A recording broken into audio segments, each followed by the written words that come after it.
I never thought I'd be the kind of guy to stand in front of my family, holding a glass of wine, about to drop the biggest bombshell of my life. But there I was. And if you ask me how I got to this moment, I'd say it started long before I ever suspected my wife of cheating. Long before the betrayal, the lies, the late night whispers in the other room. It started with trust. My wife Emily was my high school sweetheart. We built everything together: the house, the kids, the life we were supposed to grow old in. She was the kind of woman people admired: smart, kind, the type who would bake extra cookies for the neighbors just because. I thought I knew her better than anyone. Turns out I didn't know her at all. The first crack in my perfect world was small, almost laughable: a misplaced earring on our bedroom dresser. Not hers, not mine. She laughed it off, said it probably belonged to one of our daughter's friends who had come over. I nodded, let it go.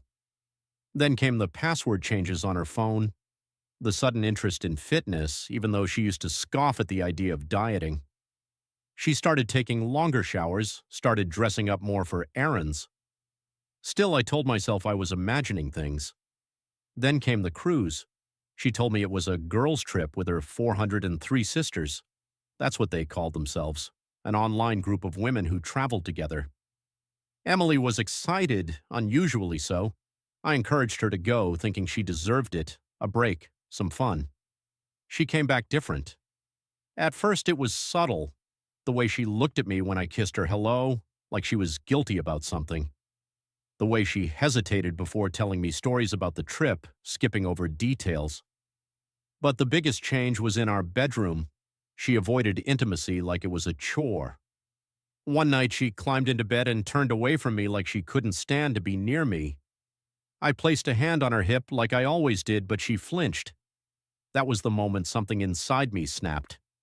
I started digging. I wasn't proud of it, but I needed answers. I checked her phone when she left it unattended, locked. I searched through her suitcase while she was in the shower. That's when I found them, the antibiotics, and that's when I knew. Emily had caught an STD. I felt sick.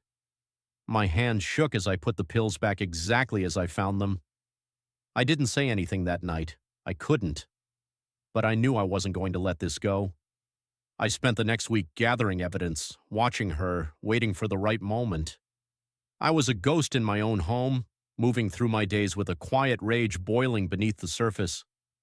I replayed every kiss, every laugh, every time she ever told me she loved me, wondering how long it had all been a lie, and that's what led me to tonight. I gathered everyone: Emily, our kids, my in-laws, even some of our closest friends. I wanted witnesses. I wanted her to feel the weight of her betrayal. I poured the wine, my heart pounding in my chest. "Darling," I said, my voice steady, masking the storm inside me, "how about some wine?" Emily shook her head, smiling politely. "No, dear, I'm trying to lose a few pounds." I chuckled, a sound so foreign I almost didn't recognize it as my own. "Or is it because you're taking antibiotics after catching an STD on that last cruise with your 403 sisters?" The room went silent. Emily's face drained of color, her mouth opening and closing like a fish gasping for air.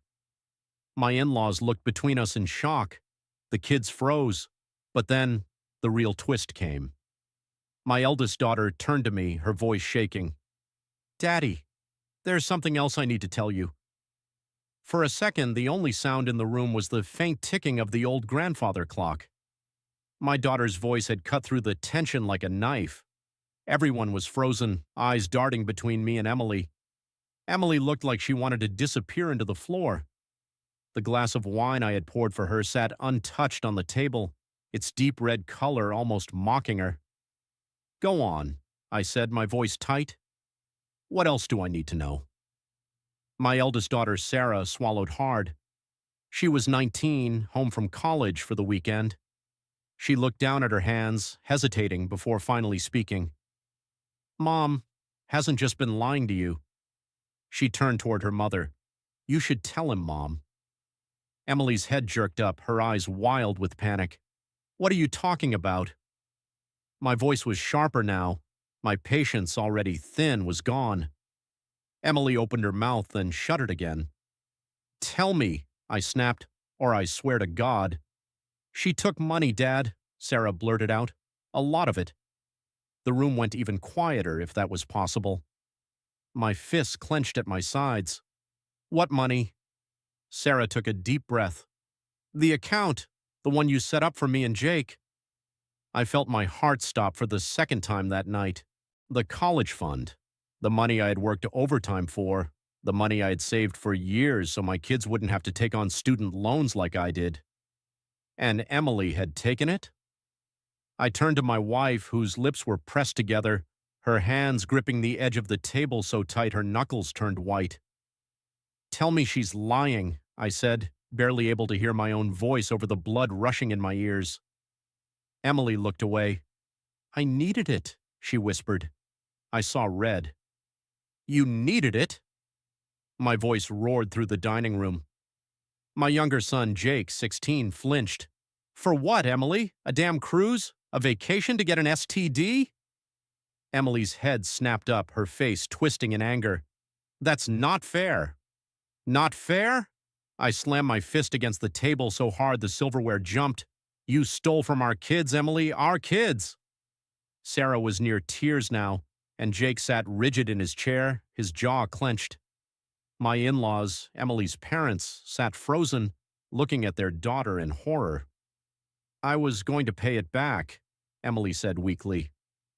Oh, that makes it all better, I spat. Tell me, how exactly were you going to do that? With your teacher's salary? Or were you planning on taking another cruise with your sisters and gambling your way to a miracle? Emily finally snapped. You think you're so perfect, don't you? She hissed. You work all the time, barely home, always too tired to even talk to me, and you think I'm the bad guy? I laughed bitterly. Oh, so I made you steal thousands of dollars? I made you cheat. Her face twisted in rage. You don't even care about me. You care about work, about money, about... I care about my family, I bellowed. Emily went silent. You think I worked overtime all those years for myself? My voice was shaking. You think I spent sleepless nights planning our finances because I wanted to control you? I did it so our kids wouldn't struggle like I did. I turned to Sarah, whose face was streaked with angry tears. How much is left? I asked, dreading the answer. She sniffed. Barely anything. Years. Years of grinding, of missing out on weekends, of putting every extra dollar into that account. Gone. I turned back to Emily, my breathing heavy. So tell me, Emily, what the hell did you spend it on? She crossed her arms, her lips tight. I don't have to tell you. I let out a slow, bitter laugh. Oh, you will. And then, just when I thought things couldn't get worse, my phone buzzed. I glanced at it. It was a text from an unknown number. I'm sorry, man. I didn't know she was married. If it helps, she told me you were separated. A picture followed. My wife standing on the deck of a cruise ship. A man's arms wrapped around her. The timestamp? 2 weeks ago. I looked up at Emily, who was watching me carefully. She saw the phone in my hand, saw the rage building in my expression, and for the first time all night she looked truly afraid.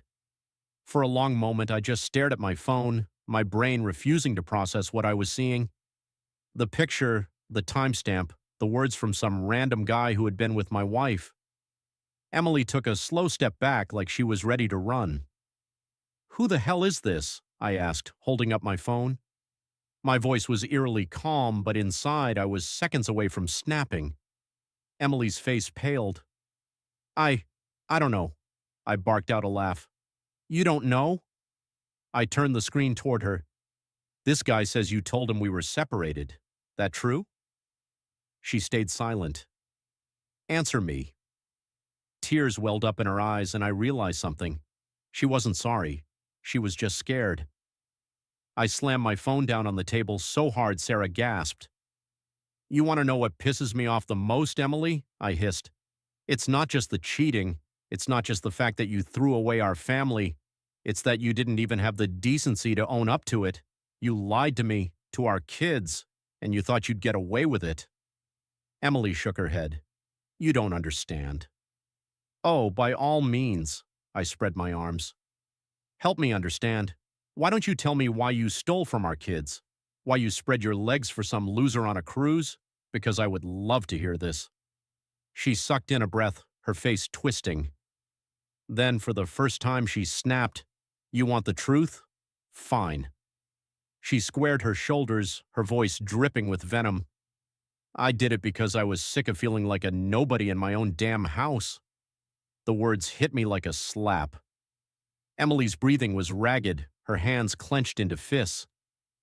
Every single day I watched you put everything before me, the kids, your job, our future. And you want to know what I was? A ghost. She let out a bitter laugh. You never saw me, Tim. You never asked if I was happy. You just assumed I was fine because I wasn't complaining. I shook my head, disgusted. So that justifies stealing from your own children. Her eyes darted to Sarah and Jake, and for a second guilt flashed across her face. I was going to put it back, she whispered.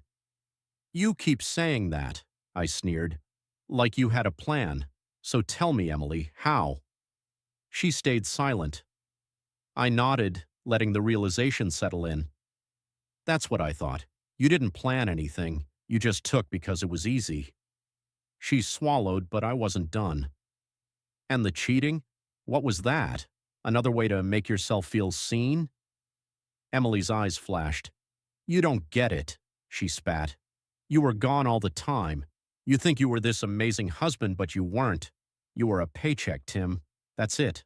I was lonely. Something in me broke. I took a slow, measured step toward her. She flinched. You're right, I said quietly. I did work my ass off. I did put the kids first. And you know what? I'd do it again because that's what a good father does. That's what a good husband does. But you didn't just cheat, Emily. You didn't just hurt me. You hurt them. I pointed at our kids, who were both sitting stiff with shock. Emily's lower lip trembled. I wanted something for myself. I let out a slow breath, my entire body shaking. Well, I said, my voice dangerously calm. Now you're gonna get exactly that, yourself. She blinked. Well, what? I turned to Sarah and Jake. Kids, get your stuff, we're leaving. Jake looked up, his eyes wide. Wait, where are we going? Away from her. Emily gasped. You can't just take them. I turned to her, my expression ice cold. Watch me. I pulled out my phone, scrolled through my contacts, and hit dial. Hey, Ruby, I said, my voice strong, steady. Yeah, it's happening. I need the papers ready by tomorrow. Emily's face went sheet white. You're filing for divorce? I gave her a look so full of disgust it could have burned through steel. I'm divorcing you, I'm taking the kids, and since you love cruises so damn much. I grabbed my own glass of wine, lifted it in a mock toast, and tossed it straight at her. The red liquid splattered across her white blouse, staining it like blood. Consider yourself drowning. The red wine dripped down Emily's blouse, soaking into the fabric like blood on snow. She let out a sharp gasp, her hands trembling as she looked down at herself in disbelief. But I didn't care, not anymore. Tim, she shrieked, stumbling back. What the hell is wrong with you? I stepped forward, my voice dangerously low. What's wrong with me? I let out a bitter laugh. You stole from our kids, cheated on me, and lied to my face, and you want to play the victim? Her parents, who had been sitting in stunned silence, suddenly came to life. Emily, her mother said in a horrified whisper, tell me this isn't true. Emily's jaw clenched. It's complicated. Complicated? I scoffed. No, Emily, rocket science is complicated. What you did, that's just selfish. I turned to my kids. Sarah, Jake, go pack your bags, we're leaving. Emily's head snapped up. You can't just take them, she shrieked, her voice rising an octave. I met her gaze with a level stare. Actually, I can, because thanks to your brilliant decision-making, I now have all the leverage I need. I pulled out my phone again and hit another contact. Marvin, it's me. Yeah, send everything to Ruby. Pictures, texts, bank transfers. Emily's breath caught in her throat. Wait, what? I smiled, but there was no humor in it. You really thought you were getting away with this, didn't you? Her face twisted in fear. "H- How did you? Oh, Emily." I shook my head slowly. You really think I didn't notice when $48,000 suddenly went missing? The room exploded. 48,000? Sarah shot up from her chair, her face twisted in rage. Mom, you said it was only a little. Jake's chair scraped against the floor as he stood. You stole my college money? Are you serious? Emily's hands flew to her chest. Save it. My voice was ice. I know exactly what you did. She looked like a caged animal now, her eyes darting around the room. I can fix this, she blurted out. Tim, please, we can. I held up my hand. Emily, shut the hell up. The words hit her like a slap. For the first time, she stopped talking. I took a slow step toward her. Let me paint you a picture. She swallowed hard. Tomorrow morning, I continued, I'm filing for divorce. Not just any divorce, though. I leaned in slightly. I'm going to make sure every single person in this town knows exactly what you did. Your coworkers, your students' parents, your boss. Her face drained of color. Yeah, that's right. I gave her a cruel smile. Did you forget I know Principal Thompson? Her voice came out in a whisper. Tim, don't do this. Oh, but I'm not done, I continued, stepping closer. You see, Emily, I'm not just taking the kids, I'm taking the house. Her breath hitched. I'm going to make sure the courts rip this place out from under you. I'll get a restraining order so tight you won't be able to set foot on the damn sidewalk without getting arrested. Tears spilled down her cheeks. Please, I ignored her. And that cruise? The one you had such a great time on? I smiled darkly. Well, funny thing, I spoke to a lawyer.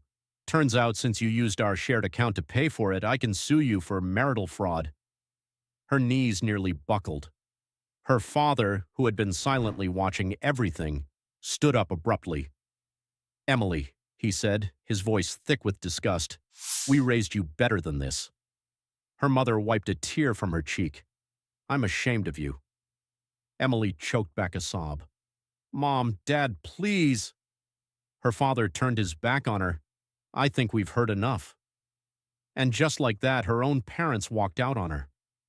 Emily looked around frantically as if expecting someone, anyone, to defend her. But there was no one left.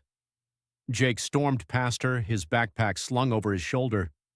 Sarah hesitated for half a second. Then, without a word, she grabbed her things and followed her brother. Emily turned to me one last time, her face streaked with tears. Tim, she whispered, please don't do this. I looked at her for a long moment. Then I picked up my glass, took a slow sip of wine, and smirked. Enjoy your new life, Emily. And with that, I turned my back on my wife, on my past, on everything we had built together, and I never looked back. The night air was cool against my skin as I stepped outside, my kids following close behind. I could still hear Emily sobbing inside, but I didn't stop. I didn't turn around. She wasn't my problem anymore. Sarah and Jake were silent as we walked to the car. The weight of what had just happened was heavy in the air, pressing down on all of us. I opened the driver's side door and took a deep breath, trying to calm the storm still raging inside me. My hands were shaking, not with sadness, not with regret, with rage. Dad, Jake finally spoke, his voice barely above a whisper. Where are we going? I exhaled slowly. A hotel for tonight. We'll figure out the rest tomorrow. Sarah slid into the back seat, pulling her hoodie up over her head. I can't believe Mom did this. Her voice cracked. I don't even know who she is anymore. Neither did I. I started the car and pulled out of the driveway for what I knew would be the last time. Emily was in that house, alone, sitting in the ruins of what she had destroyed with her own hands. And I felt nothing for her, no pity, no sadness, nothing. As I drove, my mind kept replaying everything she said. I was lonely. I wanted something for myself. You didn't care about me. Bullshit. I had given her everything, a home, a family, a future, and she threw it all away for a few cheap thrills on a damn cruise. But there was something still nagging at me, something unfinished. This wasn't over. Not yet. The next day, I woke up to the sound of my phone vibrating on the nightstand. 6:47 a.m. I grabbed it, still groggy, and squinted at the screen. Unknown number. I frowned and answered. Hello? A deep male voice hesitated on the other end. Uh, is this Tim? I sat up straighter. Who's asking? The man exhaled sharply. Look, man, I'm the guy from the cruise. My blood went cold. I clenched my jaw. Go on. There was a long pause. Then finally he spoke. I didn't know she was married. I swear. She told me she was separated. I ground my teeth together. Yeah, I saw your text. Why are you calling me? He hesitated. Because there's something else you should know. My pulse quickened. What? Another pause, then. She wasn't just with me. The world tilted. I gripped the phone tighter. What the hell are you talking about? The guy sighed. Look, I don't know if you want to hear this, but there were others. At least 3. Maybe more. My entire body went numb. Emily hadn't just cheated. She had been sleeping around like it was a damn sport. I closed my eyes, trying to keep my voice steady. Tell me everything. The guy cleared his throat. She met me at the casino bar the second night of the cruise. She came on strong, like really strong. I thought it was weird, but hey, I wasn't complaining. You know. I did know. Too well. But then I started noticing things, he continued. She'd disappear for hours. Always had a different excuse. And one night I saw her going into some other guy's room. I confronted her the next morning and she just shrugged it off. A bitter laugh escaped my lips. Sounds about right. There's more, he said grimly. I was drunk one night and she let it slip that she had access to some serious money. She said she borrowed it, but she was planning to win big and put it back. My stomach dropped. I shot out of bed. She gambled the money. Yeah, he confirmed. And from what I saw, she lost. A lot. My head spun. Emily hadn't just stolen from our kids. She had gambled their future away. I gripped my phone so tight my knuckles turned white. You have proof? The guy hesitated. I have texts. My heart pounded. Send them to me, now. A second later, my phone buzzed. A flood of screenshots appeared, and there it was. Emily, laughing, joking about using the money as a little vacation fund, telling this random guy how she was planning to hit it big so she wouldn't have to explain a missing chunk of our children's savings. I stared at the messages, my blood turning to ice. This wasn't just cheating. This wasn't just betrayal. This was destruction. Emily had burned our entire life to the ground, and now I was going to make her pay. Nuclear revenge. By the time I walked into the lawyer's office, I had everything I needed. Proof of the affair, evidence of stolen funds, screenshots of her gambling the money away, testimonies from the guy on the cruise. Ruby, my lawyer, whistled as she looked over the documents. She's screwed. I leaned forward. I don't want just a divorce. I want the house, full custody, and every last cent she has left. Ruby smirked. Oh, trust me, she won't be walking away from this. The final blow, I sent Emily a text later that day. Me, check your email. 10 minutes later, my phone rang. I answered but didn't speak. Tim, Emily sobbed. Please don't do this. You don't have to ruin me. I smiled coldly. You did that all by yourself. She choked back another sob. Where am I supposed to go? I tilted my head. I hear the cruise line is hiring. Then, before she could beg or plead 1 second longer, I hung up. Game over, Emily. A week later, I stood in the middle of what was once my home. The house was quiet now. emptied of the tension, the lies, the wreckage of what Emily had done. She was gone. The divorce papers were signed. The house was mine. Full custody of the kids?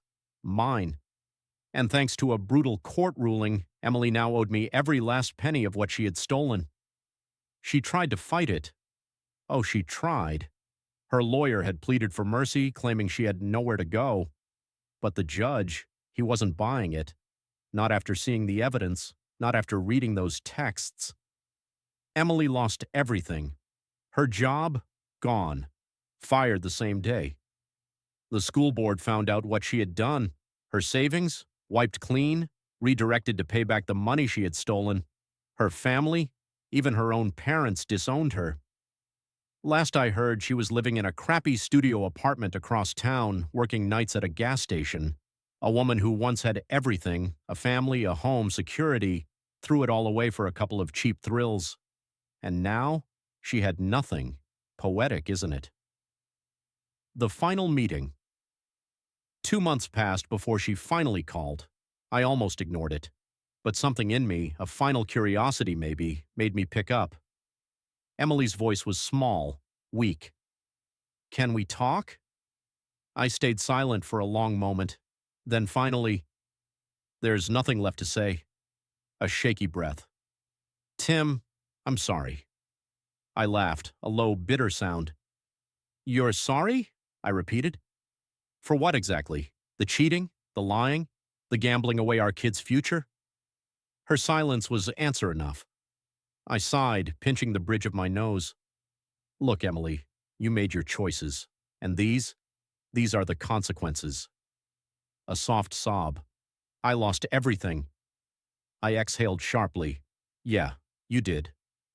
And you know what? I felt nothing. No pity, no sadness, no regret. For the first time in months, I felt free. I hung up. Moving forward.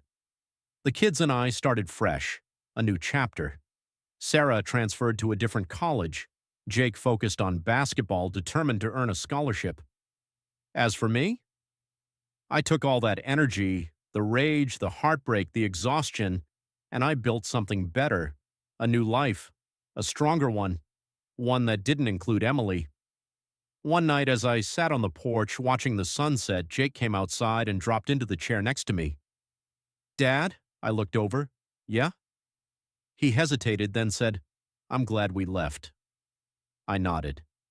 "Me too, kid."